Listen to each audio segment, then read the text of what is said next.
E agora gostaria de convidar o professor Dr. Acari Souza Bulli de Oliveira, responsável pelo setor de doenças neuromusculares da Unifesp, Universidade Federal de São Paulo, Escola Paulista de Medicina, diretor fundador da Brela, para ministrar a aula inaugural a ela hoje.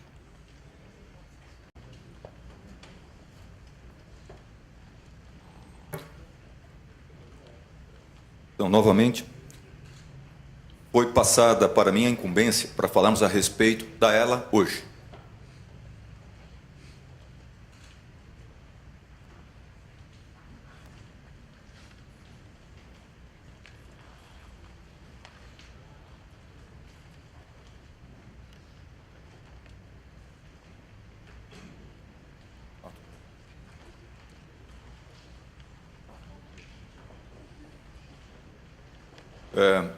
Quando se fala a respeito de esclerose lateral amiotrófica, nós temos essa enfermidade atrelada a esse indivíduo, Jean-Martin Charcot, que nas suas clínicas de exposição de quadros clínicos, dentre eles, teve a exposição da esclerose lateral amiotrófica. Então, rapidamente, vamos comentar do ponto de vista o que significa essa condição.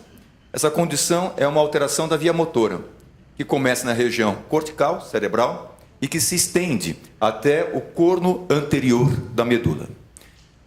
Nessa região do corno anterior existe o neurônio que vai fazer com que ocorra a movimentação.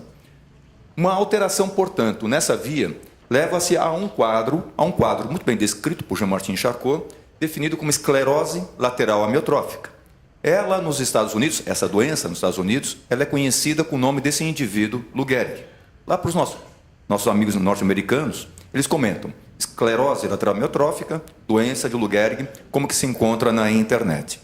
Indivíduo bastante famoso na oportunidade, muito jovem, aos 35 anos, ele começou a apresentar um quadro clínico de fraqueza muscular, que foi progressiva, irreversível, incurável, e cerca de 2 anos de manifestação clínica, ele veio a falecer. Ou seja, uma doença bastante agressiva. E por que ele faleceu? Porque aquelas células no corno anterior da medula, elas foram desaparecendo de uma forma muito rápida, e assim a fraqueza muscular, e dessa forma também a atrofia, alteração respiratória, alteração para mastigar, para engolir. Quando se fala, portanto, em prognóstico em esclerose lateral amiotrófica, nós temos um prognóstico muito reservado. É assim que se encontra no livro. Mas vamos ver como que é a história estatística. Ela é variável para um indivíduo. Nós não sabemos como é que essa pessoa ela vai evoluir. Mas cerca de 50% dessas pessoas, elas vivem mais que 3 ou 4 anos. 20%, 5 ou mais anos. 10%, 10 ou mais anos. E alguns pacientes, eles vivem mais do que 20 anos. Exemplo, Stephen Hawking, que é um indivíduo que tem a enfermidade já praticamente há 50 anos. Quando ele tinha 21 anos de idade, não está passando? Quando ele tinha 21 anos de idade, ele começou a apresentar uma fraqueza muscular na perna, e essa fraqueza foi evolutiva, progressiva, e o médico dele deu-lhe um prognóstico reservado. Qual que é o problema do Stephen Hawking hoje? Ele dá azar para os médicos, porque todos morrem antes dele, do que aparece. Ou seja, ele já está praticamente 50 anos de doença do que se encontra lá. E qual que é a pergunta que o Stephen Hawking fazia e outros fazem também? Como é que eu peguei essa doença? Como é que eu adquiri essa doença? Como é que ela apareceu? E a doença, ela não começa só do sereno. É uma condição que nós temos, nossos genes, que quando expostos a certas características, até do meio ambiente, do jeito como a gente viva ou não viva também, as doenças aparecem. Então, há uma conexão entre os nossos genes que nós temos e as condições de meio ambiente. Em algumas regiões nós temos características marcantes para o desenvolvimento da esclerose lateral amiotrófica de uma forma ambiental. Uma delas é nas Ilhas Marianas. Ilhas Marianas ficam a 2.000 quilômetros abaixo do Japão, a 2.000 quilômetros a leste das Filipinas. E nas Ilhas Marianas, elas foram base americana na Segunda Guerra Mundial. Uma delas, Ilha de Guam. Nessa Ilha de Guam, verificou-se que os indivíduos morando lá, eles tinham 100 vezes mais, uma frequência maior, em 100 vezes, em relação ao mundo de desenvolvimento de esclerose lateral amiotrófica. Então, alguma coisa ambiental estava acontecendo lá. E essa alguma coisa ambiental era um fruto de uma palmeira que está presente. Esse fruto, ele entra na cadeia alimentar de alguns bichinhos, do bichinho esse que está exposto aqui para vocês, e esse bichinho entra na cadeia alimentar do humano, ou seja, ele gosta de comer morcego. E o morcego comendo aquele fruto, e aquele fruto tinha uma substância que hoje a gente sabe que ela é excitatória, chamada BMAA, e essa substância sendo ingerida por anos, ela faz com que as pessoas comecem a se contaminar, entre aspas, com essa substância, sob uma forma alimentar, e às vezes também em rituais religiosos, e assim, quando ela chega aos seus 50, 60 anos de idade, ela desenvolveria a esclerose lateral amiotrófica. Mas o interessante que é, nem todos que comem desenvolvem. Portanto, tem que ter também uma interação genética para que ocorra um desenvolvimento. E quando nós falamos em interação genética, ela é esporádica. É um caso que aparece em cada família. Mas há certas famílias que apresentam mais casos de comprometimento. É a história familiar dela. 93 teve a descrição da primeira forma familiar, mas depois foram aparecendo, que foi essa primeira, e foram aparecendo outras formas descritas na literatura de forma familiar. E vai se aumentando. E uma delas, essa última, chamada C9orf72. E essas formas familiares têm nos ensinado muito. Quando nós falávamos a respeito de esclerose lateral amiotrófica, dizíamos, é uma doença puramente motora, que leva à fraqueza muscular, que leva à atrofia muscular, é uma fraqueza progressiva, mas ela é puramente motora. Entretanto, alguns indivíduos, eles desenvolvem um comprometimento além dessa parte motora, um comprometimento mental. E começou-se a fazer uma comparação desta forma com outras doenças mentais também. Por exemplo, a demência frontotemporal. E começou-se a encontrar uma certa correlação entre o que nós achamos na esclerose lateral amiotrófica e o que se acha também nessa demência frontotemporal. E nessa demência frontotemporal aparecem algumas mutações. E que às vezes essas mutações, elas são compartilhadas também para aquela forma de esclerose lateral amiotrófica familiar.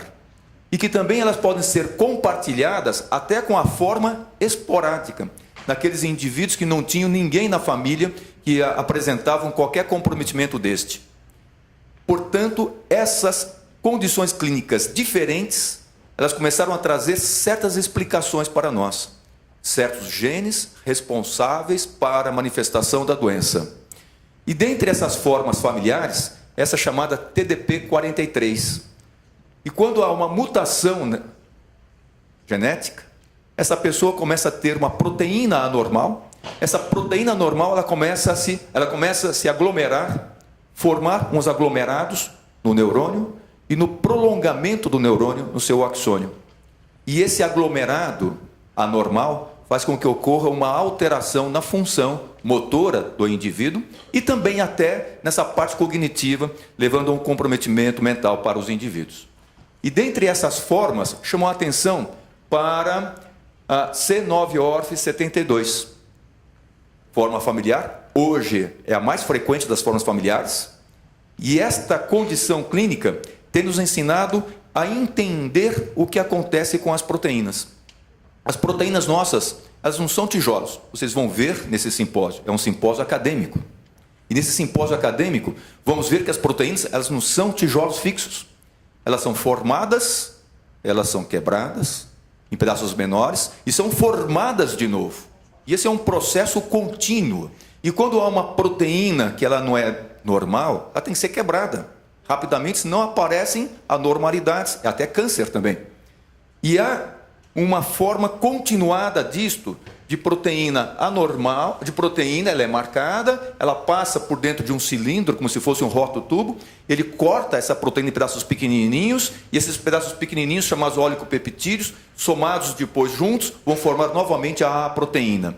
E as doenças estão intimamente relacionadas ou com uma proteína anormal que não consegue ser quebrada de uma forma normal, e assim não é feita uma proteína normal, e a proteína formada novamente, ela é anormal, começa a aglomeração, e a doença aparece.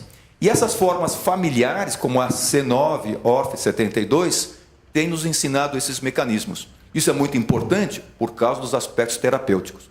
Quando nós dizíamos a respeito de esclerose lateral amiotrófica, dizíamos que o problema está na célula do movimento, do neurônio motor do movimento, ou na sua região central, no corpo celular, ou no seu prolongamento, no axônio.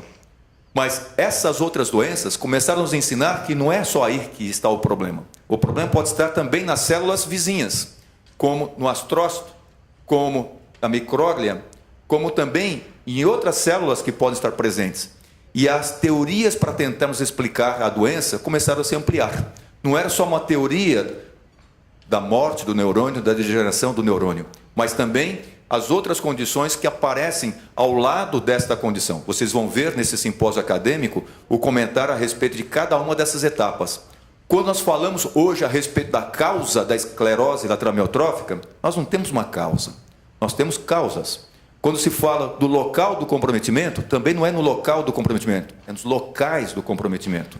A doença, nós não sabemos onde é que ela começa, mas como ela está andando e terminando, ou seja, a rota final, já estamos sabendo muito mais. Isso é muito importante para os aspectos terapêuticos também. Quando se fala, portanto, em esclerose lateral amiotrófica, nós estamos falando no neurônio, no axônio, no contato neurônio com o músculo esquelético. Nós estamos falando nas células vizinhas ao neurônio, como o astrócito, como a micróglia. Nós estamos falando também dos capilares. E assim, dá para explicar por que condição externa pode predispor, pode fazer com que ocorra o aparecimento da doença também. E dentre essas condições externas, eu comentei com vocês a alimentação, uma alimentação anormal. Uma outra condição externa, a atividade física intensa. Jogador de futebol na Itália, eles desenvolvem. O que pode estar acontecendo? Alguma alteração em alguma dessas regiões que funcionariam como target.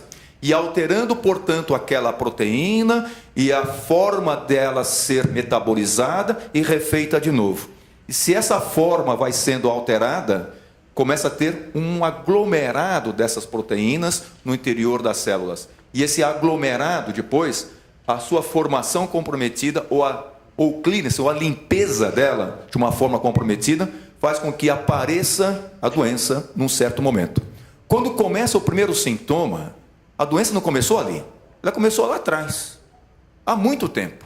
Então nós temos que aprender esses detalhes para fazermos uma boa prevenção também. E a prevenção aí é uma medida pública. Daí a necessidade de um simpósio acadêmico como esse também, para tentarmos identificar quando é que ela começa, quando que ocorre a desnaturação, para chegarmos em tratamento. Mas para chegar em tratamento, há um caminho bastante grande. E quando se fala em tratamento, eu tenho que reconhecer o que leva à doença. Quando se fala em tratamento, eu posso falar em um tratamento neuroprotetor, para proteger a célula, o neurônio que faz o movimento. Ou tratamento para regenerar. Ou seja, se ele está comprometido, como que eu faço para regenerá-lo? Aumentar a plasticidade do neurônio. Não sei se vocês ouviram, nessa semana, algo muito interessante. Um moço paraplégico, há 6 anos, paraplégico, 5 anos paraplégico. E ele movimentava quase nada a perna, nenhuma função esfincteriana, do xixi e do intestino, alteração da sensibilidade, e ele foi submetido a um tratamento com implante de eletrodos para estimular o nervo da perna, da outra perna e da bexiga. Melhorou a função motora da perna e da perna. Quando ele começou a fazer atividade condicionada, foi se verificando que foram aparecendo funções que ele tinha perdido, funções essas que não estavam sendo estimuladas por aquele estimulador. Ou seja, ele estava reaprendendo. Esse reaprender é a plasticidade. Então nós temos que aprender a plasticidade também. Estimular a plasticidade. Isso acontece, isso nunca para. E o tratamento sintomático, ou seja, para melhorar os sintomas. Aí as pessoas procuram na internet. Tem remédio para isso, remédio para aquilo, isso funciona? Muito cuidado. há necessidade de ter um cuidado bastante grande em relação àquilo que está presente na internet. Tem que ter informação baseada de uma forma sólida em evidências científicas. Dentre elas, como é que foi feita essa pesquisa? Como é que foi feita essa interpretação? De onde que apareceu essa informação? São os ensaios clínicos. Quando se fala em ensaio clínico, isso tudo tem um estudo muito bem documentado, muito bem feito, em sequência, para chegarmos a uma definição que o medicamento ele funciona. E não há mágica, é muito trabalho. Aqui. Dentro dessa condição, o Dr. Francisco, em uma outra apresentação, ele trouxe isto. Ele trouxe que, quando há um remédio na ponta, lá no topo da pirâmide, foram testadas 10 mil possíveis substâncias.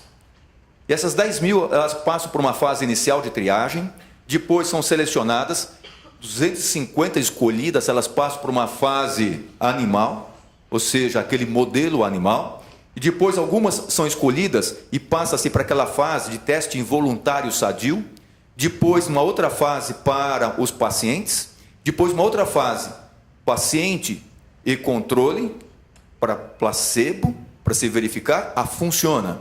Aí vai para a fase outra, que é para ver se tem efeito adverso, que possa interromper a utilização daquela medicação.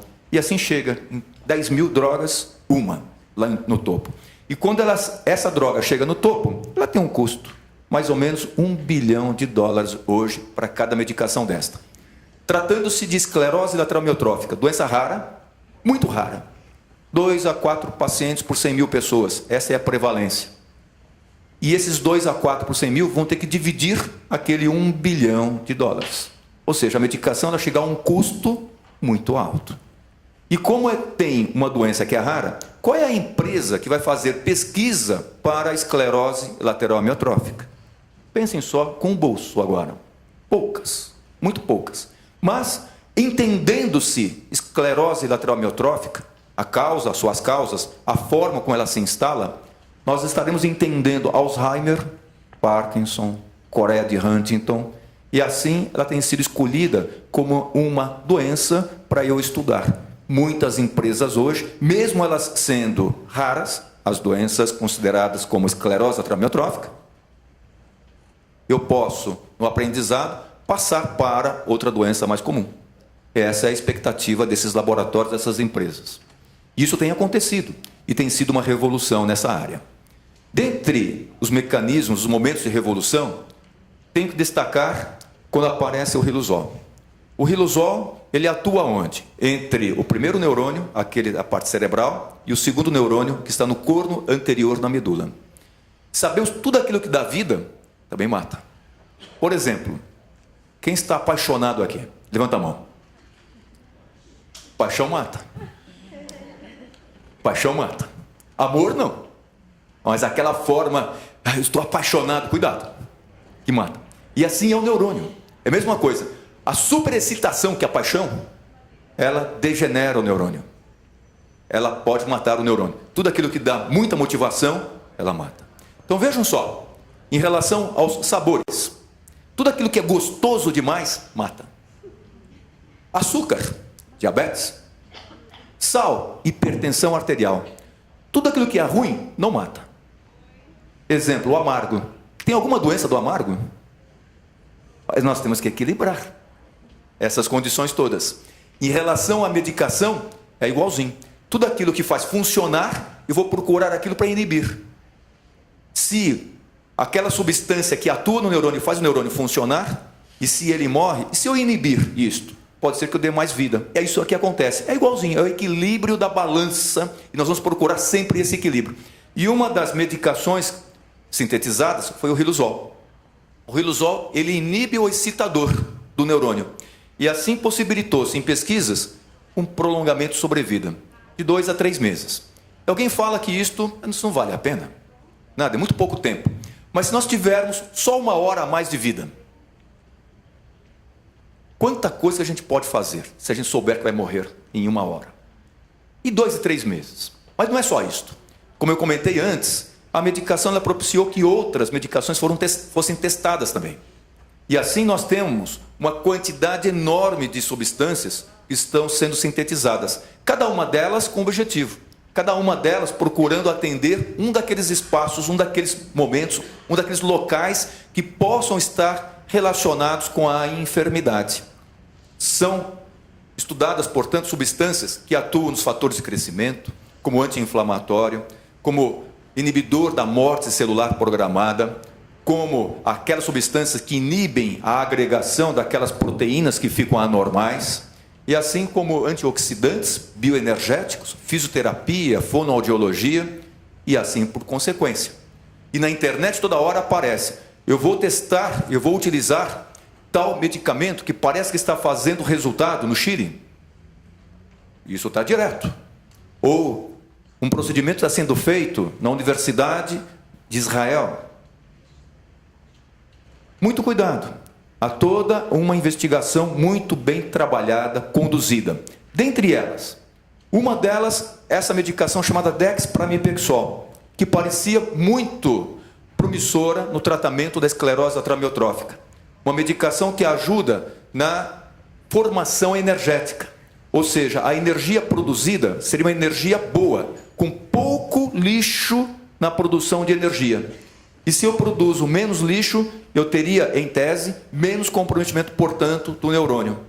Em modelo animal ela funcionou, na fase 1 ela foi muito bem, na fase 2 ela foi muito bem, assim fez-se a fase 3, com mais de 900 pacientes, distribuídos num braço o remédio, no outro braço o placebo. E conseguiu-se acompanhar por um período bem feito disto.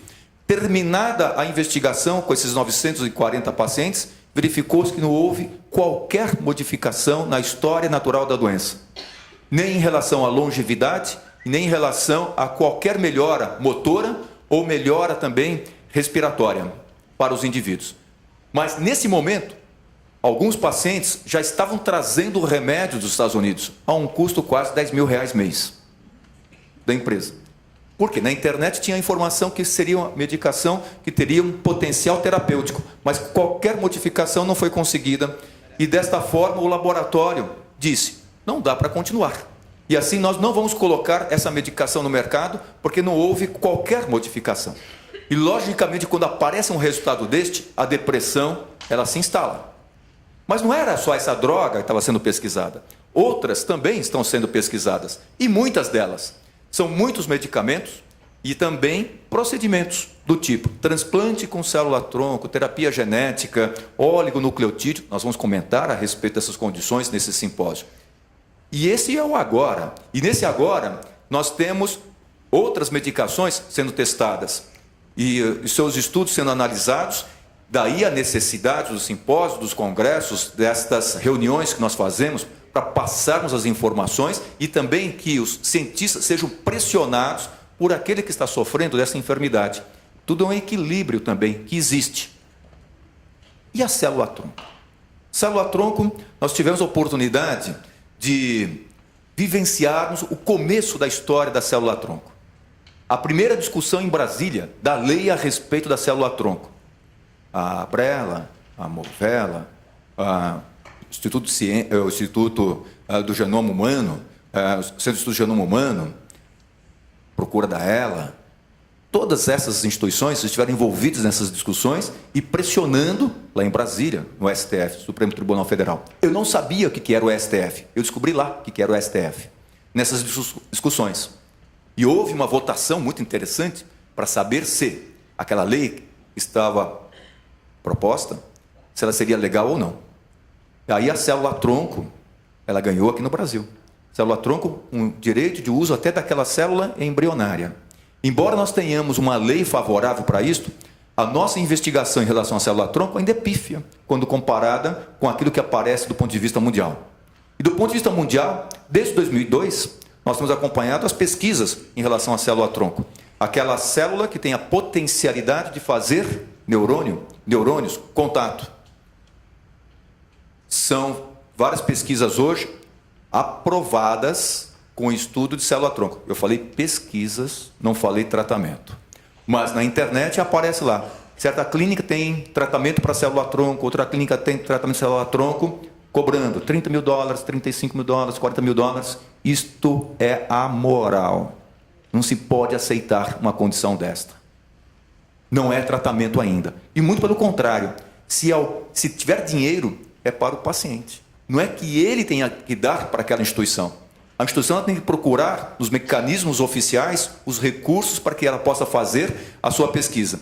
E essas todas são aprovadas. Essas todas têm recursos aprovados. E essas empresas e essas universidades, elas têm, dentro do bojo delas, pesquisas com célula-tronco. Mas ainda, sob uma forma de pesquisa, não é tratamento. E a forma atual, a procura não a procura da ELA, a procura é da segurança em relação aos procedimentos. Depois, eficácia, eficiência do tratamento proposto. E se tem eficácia e eficiência, aí sim, ocorre a condição de aceitar aquela forma de tratar como realmente oficial. E assim a gente começa a prescrever. E a célula-tronco, ela está tendo seu desenvolvimento muito grande. Eu, particularmente, não acredito que ela vá ser terapêutica para a esclerose lateral amiotrófica. Por qual razão? Porque ela tem que estar onde está a doença. Eu tenho que colocar onde está a doença. E a doença, ela tem uma via muito longa, que começa no primeiro neurônio e vai até o corno anterior, e vai até o corno anterior, e vai até o corno anterior da medula. Muito longo. Eu tenho que colocar, portanto, célula, célula, célula e célula, todas essas regiões. Vai ser muito difícil. Mas eles estão aprendendo como colocar células em certas regiões. Só que a grande modificação que a célula-tronco trouxe, nós estamos entendendo como é que a célula vive, como que a célula morre, de uma forma muito rápida, que nunca aconteceu na história da ciência antes. Em meses, nós descobrimos mecanismos muito interessantes, como é que a célula vive. Aí eu volto de novo na proteína. E a proteína, para ela fazer a função dela, ela funciona assim, olha. Ela é feita, ela tem o local certinho para ela atuar, como se fosse o receptor dela. Essa proteína, ela não é bidimensional, ela é tridimensional. Tridimensional com alma. E ela precisa de ter o receptor certinho dela. Então ela tem que ter uma forma, que é a forma tridimensional para ela grudar, para ter a função. Caso contrário, nós temos uma função comprometida. São as dobras proteicas. A proteína, ela se forma, aí ela tem toda uma dobra para grudar no receptor.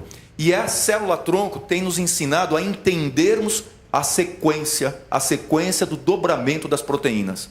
E quando esse dobramento acontece de uma forma anormal, nós temos a proteína anormal que não se encaixa direito no sítio dela. E assim começa a doença. Ou a quebra dessa proteína de uma forma não adequada, que não permita que ela se encaixe direitinho, assim começa a doença. É isso que está trazendo célula-tronco para nós. O entendimento, portanto, dessas formas proteicas e esse entendimento da estrutura da proteína e da sua conformação, da sua forma... Pode passar, está bloqueado aqui? Começamos uma nova fase. Uma fase para tratarmos a forma das proteínas. E quando se estuda uma doença, não podemos fechar os olhos para outras. Essa é mais importante do que outra. Nada. O aprendizado de uma volta-se para a outra condição. Tem uma doença chamada amiloidose. Na amiloidose, uma das formas é a amiloidose portuguesa, mal dos pezinhos. E nessa amiloidose portuguesa, essa proteína feita, ela é anormal. Na verdade, são 4 pedaços de proteína que ficam juntos. São 4 pedacinhos. E eles têm que ficar estruturados para que tenhamos uma função adequada. Se nós não tivermos uma boa estrutura disto, ela começa a aglomerar-se. E aglomeração, depósito. O depósito pode ser no rim. Na amiloidose, alteração renal. O problema pode ser nos nervos. Neuropatia, doença dos nervos. Pode ser no coração, miocardiopatia. Mas se eu descubro uma forma para melhorar, portanto, a estabilidade dessa proteína, eu deixo de ter a evolução da doença. Eu interrompo a evolução da doença. Quando se fala, portanto, em esclerose lateral amiotrófica, nós estamos falando, portanto, nessas potencialidades. E se eu descobrir a rota final, como é que a célula morre através da célula-tronco, e se eu descobrir uma forma de estabilizar essa proteína, não importa como a doença começa. se é por atividade física, se é por comer morcego contaminado. Se eu descobrir no finalzinho, a doença deixa de progredir.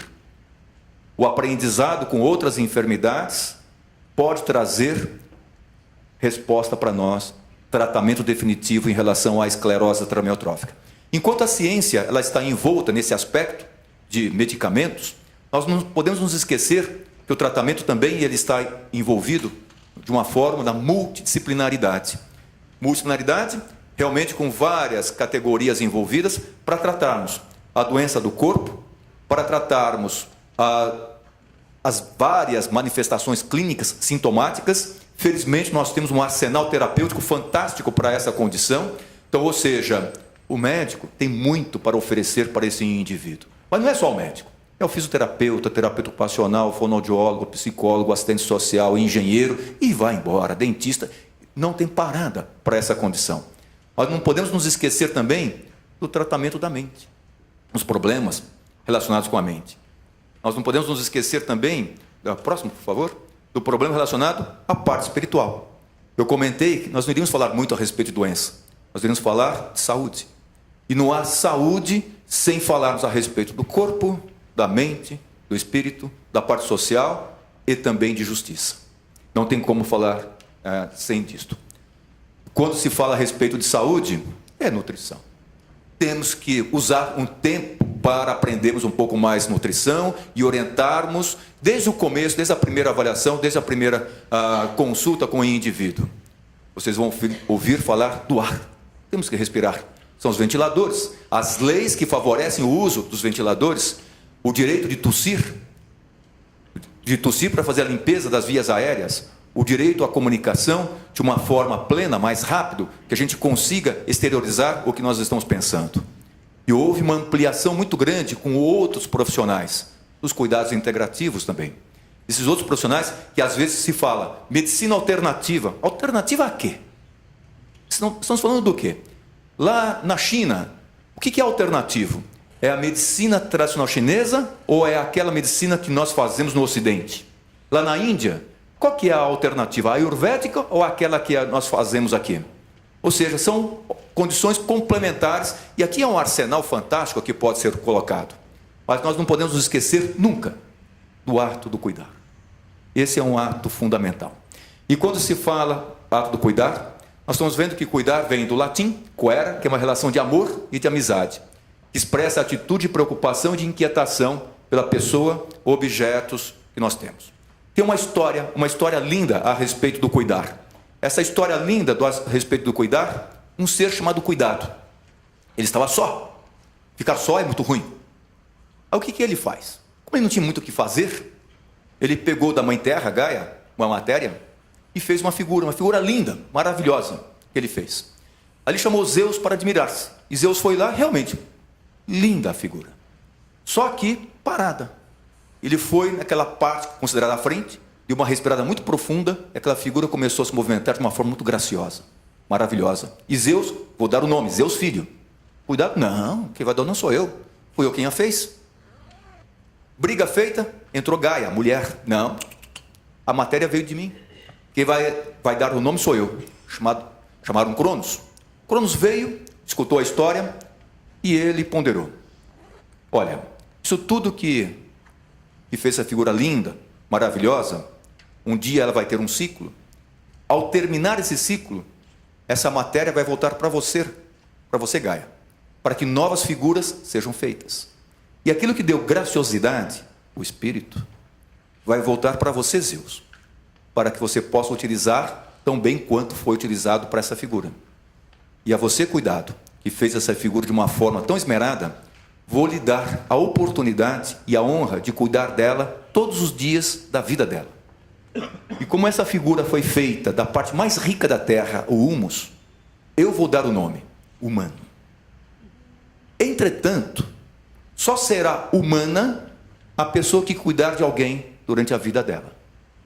E humanizada será a pessoa se ela se deixar cuidar por alguém durante a vida dela. Isso se faz o ciclo da vida, que é o ciclo do cuidar. E quando nós falamos em tratamento, nós não podemos nos esquecer desse vínculo existente que permite a aceitação do outro. que, quando oferecido, resgata o sentimento dos outros, de reciprocidade, ato de amor, emoção central de nossa existência, que significa amar-se, amar o próximo e ser amado. Essa é a origem do homem. Caso contrário, nós não somos humanos. E na origem do homem, nós temos um outro sentimento maravilhoso, o sentimento de esperança. Esse sentimento, ele nunca nos abandona. Ele sempre está presente.